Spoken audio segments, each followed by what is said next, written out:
যে বর্তমান মাইনে ঢুকবে আমরা কিন্তু যেমন করে হোক তার মাল কিন্তু কাট পাবো, তাতে যদি তোমাদের সম্মতি থাকে তোমরা বলো।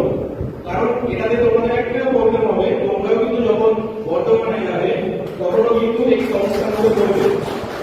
এবার তখন তোমরা বলবে যে এটা আলোচনার বিষয়ে মিটিয়ে নেওয়া ভালো, কিন্তু ওরা আলোচনায় বসতে চাইছে না। এমনকি আমাদের সেক্রেটারি, আমাদের সভাপতি কেউ উল্টো পাল্টা ভাষায় কিস্তি গালাগালি করছে, এরপর সেই ব্যক্তিদের সঙ্গে কি করে বসবে?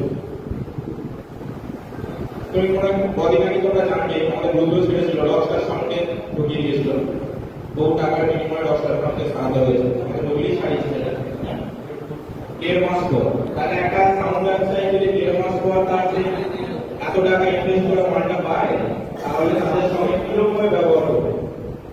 তাই আমার মতে যদি সোজা হয়ে কি না ওঠে তাহলে আমরা ভাঙা দিয়ে হবে। আর আমরাও সেই সিস্টেম করবো, আমরাও থানার সঙ্গে বসে সেভাবে বলবো যে বর্তমানে কোনো মাইক দেখলেই মাইক করবো।